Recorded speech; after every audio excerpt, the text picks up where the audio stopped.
नमो नारायण, जय महाकाल, जय माँ बगलामुखी। सभी मेरे दर्शकों का बहुत बहुत स्वागत है। आशा करता हूँ आप सभी लोग स्वस्थ होंगे और आपकी आध्यात्मिक उन्नति आगे बढ़ रही होगी। देखिए, आज का विषय बहुत ही इम्पोर्टेंट है, महत्वपूर्ण है।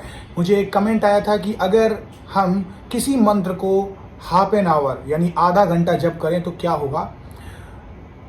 आज मैं आपको बताऊंगा कि किसी भी मंत्र को आप हाफ एन आवर, 1 घंटा, 2 घंटा जपेंगे तो आपको क्या फ़ायदा मिलेगा। देखिए, बहुत ही अच्छा क्वेश्चन है, मुझे अच्छा लगा तो मैंने सोचा इस पर वीडियो बनाई जाए। उससे पहले देता हूं आपको 2 गुरु मंत्र।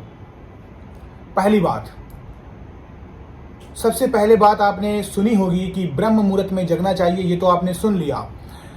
लेकिन जो भी इंसान सुबह के 4 बजे नहाता है, ऐसा इंसान देव पुरुष होता है, यानी इसे देव स्नान बोलते हैं, देव बाथ करना बोलते हैं, देव नहाना बोलते हैं।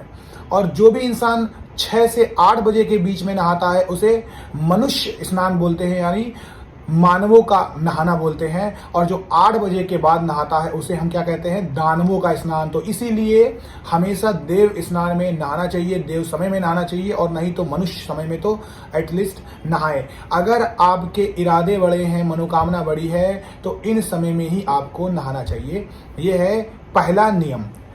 दूसरा नियम जो मैंने बताया कि हाफ एन आवर किसी भी मंत्र को चैंट करने से क्या मिलता है, उससे ही रिलेटेड और बहुत इंपॉर्टेंट है। देखिए, अगर किसी भी मंत्र को हम जपते हैं तो पहले मंत्र के 3 प्रकार हैं। एक प्रकार है वैदिक, दूसरा है तांत्रिक यानी तंत्रोक्त मंत्र, और तीसरा है साबर मंत्र। और ये किसी से भी छूटा नहीं है, सभी लोग जानते हैं कि 3 प्रकार के मंत्र होते हैं। एटलीस्ट 90% लोग जानते हैं, जो नहीं जानते तो आप जान लीजिए, उसको भी मैं बताऊंगा। अब मैंने इसको क्यों पकड़ा है, वैदिक, तांत्रिक और आपका साबर मंत्र। तो ये 3 प्रकार के मंत्र हैं। वैदिक मंत्र, आप देखिए, ये बहुत इंपॉर्टेंट क्वेश्चन है। क्यों मैं इसमें बता रहा हूं कि बहुत से मेरे भाई बहन अपनी कुंडली को दिखाते हैं, और जब किसी भी कुंडली को अपने एस्ट्रोलॉजर को दिखाते हैं और ग्रहों का सबके ऊपर प्रभाव पड़ता है, सबके ऊपर पड़ता है, इसमें कोई शक नहीं है, क्योंकि ग्रह जो होते हैं वो कर्म करना सिखाते हैं, और कर्म प्रधान कलयुग है, कर्म प्रधान सभी युग हैं। तो कर्म बहुत बड़ा होता है, और कर्म करने के बाद ही हमें रिजल्ट मिलता है, हमें ईश्वर मिलते हैं। तो इसमें कोई शक नहीं है कि ग्रह हमें कर्म करना सिखा रहे हैं, हमें क्या करना चाहिए, तो वो महत्वपूर्ण है। तो जब भी हम किसी एस्ट्रोलॉजर के पास जाते हैं तो हमें वो मंत्र देते हैं। अब देखिए, 2 मंत्र हैं। एक मंत्र होता है, अगर हम सूर्य का पकड़ें तो एक सूर्य का मंत्र है ओम घृणी सूर्याय नमः। ये क्या है, ये वैदिक मंत्र है, क्योंकि इसके अंदर बीज मंत्र नहीं है किसी प्रकार का। लेकिन यही सूर्य का दूसरा मंत्र रहता है ओम राम रीम रोम सह सूर्याय नमः। तो जहां पर ये वर्ड राम रीम रोम आ रहा है, ये बीज मंत्र है। अब इन दोनों में अगर तुलना करें तो बीज मंत्र, बीज से ही हर चीज बनता है, तो बीज मंत्र ज्यादा प्रभावी है। लेकिन एक बात ये कही गई है कि बीज मंत्र हमेशा गुरु के सानिध्य में ही करना चाहिए। बीज मंत्र वही कर सकता है जिसने अध्यात्म में अपना कदम रखा हो, जो अध्यात्म के मार्ग पे चलता आ रहा हो, जिसने जनेऊ धारण किया है, जो शुद्ध रहता हो, जिसका आचरण शुद्ध है, जो इसके अलावा भी संयम से, विधि विधान से पूजा पाठ करता है, नियम करता है, सारे प्रकार के शास्त्रों के नियम अपनाता है, तो वही बीज मंत्र का जाप कर सकता है। अन्यथा उसे नुकसान उठाना पड़ सकता है।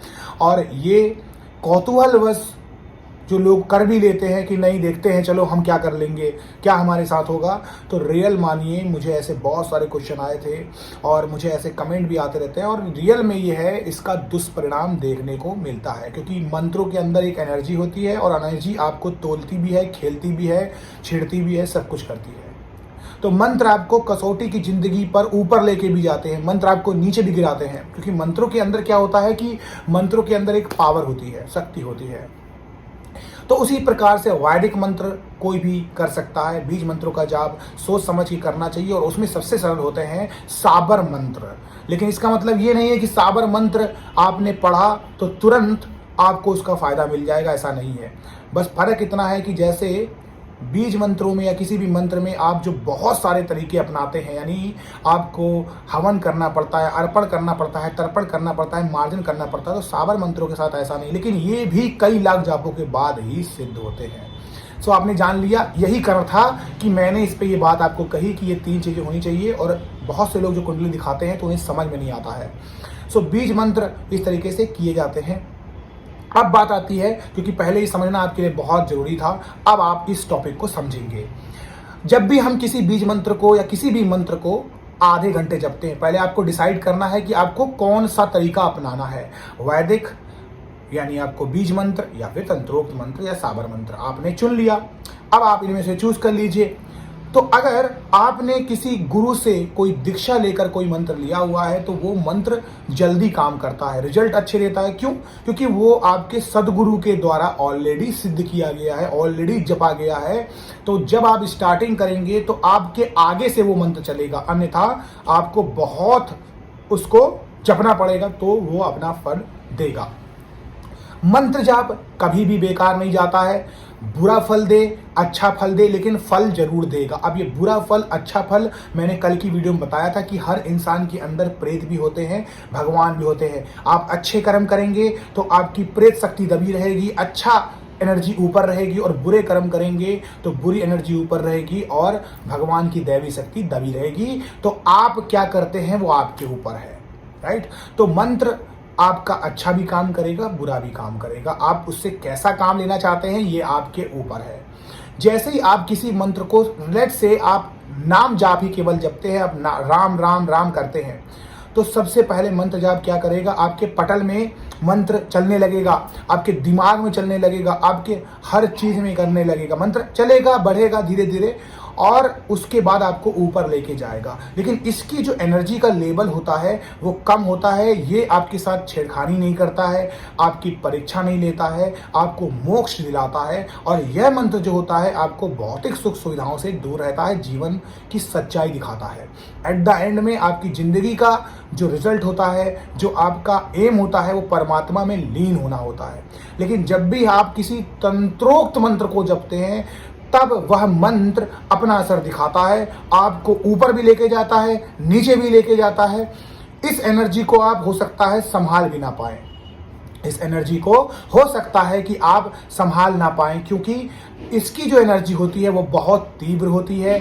इसमें कई प्रकार के गण होते हैं। भगवान जिस भी देवी देवता की आप तंत्र की साधना से पूजा कर रहे हैं, उनके गण आपकी बहुत परीक्षा लेते हैं।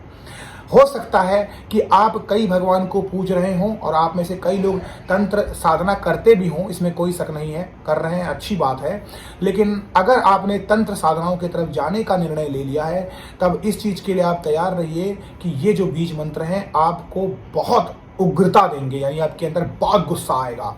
गुस्सा आएगा, सबसे पहले आपको परखेंगे, आपको देखेंगे कि इसके लायक नहीं है कि है, तभी आपको सिद्धियां मिलेगी। क्योंकि तंत्र में सिद्धियां जल्दी मिलती हैं, लेकिन एक चीज भी है कि मंत्र आपको बहुत परखता है, और जब मंत्र ने अपने को परख लिया उसके बाद सिद्धि मिलते देर नहीं लगती है। तो तंत्र सब कुछ कर सकता है, तंत्र इन सब चीज़ों में ऊपर है, इसका कोई जोड़ नहीं है। कितनी भी आप किताब पढ़ डालें वो भी कम है, कितना भी आप ज्ञान ले डालें, तंत्र का कोई सीमा नहीं है। तंत्र के जनक देवों के देव महादेव हैं, भगवान भोलेनाथ हैं, और धीरे धीरे ये आगे बढ़ता चला गया। मच्छेंद्र नाथ जी आए, जिन्हें मत्स्येंद्र नाथ भी बोलते हैं, और उसी के बाद आपके गुरु गोरखनाथ भी आए हैं, जो शिव जी के समान ही शक्तिशाली थे।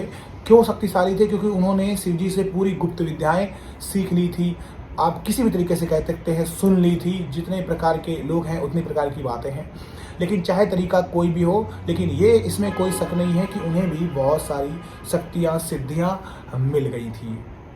तो मंत्र आपको डिसाइड करना है कि आप कौन सा चुनना चाहते हैं, और जैसे ही उस मंत्र को आप करना चालू करेंगे, जपना चालू करेंगे, तो वो मंत्र होने लगेगा। अगर मुझसे सिंपल और स्वीट शब्दों में और एक क्वेश्चन पूछा जाए कि सिद्धि कैसे प्राप्त हो, सिद्धि कैसे प्राप्त हो, तो मेरा एक ही जवाब सिंपल वर्डों में आंसर में रहेगा कि मंत्र जाप करिए, और ज़्यादा से ज़्यादा करिए, ज़्यादा से ज़्यादा करिए। सिद्धियां मंत्रों के द्वारा ही मिलती है। इसका सीधा सा एग्जाम्पल है कि जब भगवान लक्ष्मण वन में जा रहे थे तो उन्होंने सीता माता की कुटिया के बाहर लक्ष्मण रेखा खींच दी थी मंत्र का जाप करके। अब रावण जैसे ही उस कुटिया के अंदर आने की कोशिश करता था तो उसका शरीर जलने लगता था। यानी मंत्रों में शक्ति होती, इसमें कोई शक नहीं। आप मंत्र फूंक के किसी का मारण कर सकते हैं, किसी को उच्चाटन कर सकते हैं, किसी को आप वशीकरण कर सकते हैं। तो मंत्र में शक्ति है। जब भी आप कोई मंत्र पढ़ेंगे उसके वशीभूत होके उसके वशीभूत होके आप सारे आपके काम बनने लगेंगे और उसके वशीभूत होके दूसरे के काम सारे बेकार होने लगेंगे या बनने लगेंगे। वो आप क्या कहते हैं वो आपके ऊपर है। तो मंत्र जाप बहुत शक्तिशाली होता है। जैसे जैसे आप मंत्र जाप आगे बढ़ाते जाएंगे मंत्र अपना असर करेगा। उसके बाद आप उससे क्या काम लेना चाहते हैं वो आपके ऊपर है। लेकिन आज के समय में लोगों के अंदर धैर्य नहीं है। लोग नहीं चाहते हैं कि 2 घंटे, आधा घंटे, 1 घंटे मंत्र जाप करें। उन्हें 2 मिनट किया और चल दिया। उन्हें ऐसा मंत्र चाहिए कि बस 1 सेकंड बोले ओम हनुमते नमः और बस हो जाए उनका काम। ये पॉसिबल नहीं है। हर चीज़ों में समय लगता है, टाइम लगता है। भगवान आपकी परीक्षा भी लेते हैं। ये भी एक कमेंट आया था कि क्या ईश्वर परीक्षा लेते हैं? जी हाँ, बिल्कुल लेते हैं, क्यों नहीं लेंगे। जब आप पाने की ईश्वर को क्षमता रखते हैं, आप चाहते हैं ईश्वर मुझे मिल जाए, तो ईश्वर भी तो देखेंगे ना कि मेरा भक्त सच्चा है कि नहीं सच्चा है। आप सिद्धि चाहते हैं, क्या सिद्धियाँ ऐसे खेतों में मिल जाती हैं? सिद्धि किसी को बांट दी जाती है। आप उसके काबिल बनेंगे। जब एक शास्त्रों में कहा गया है कि आपको बहुत उग्र साधनाएं नहीं करनी चाहिए। हर इंसान उग्र साधना कर लेता है, कोई प्रॉब्लम नहीं, कर सकता है।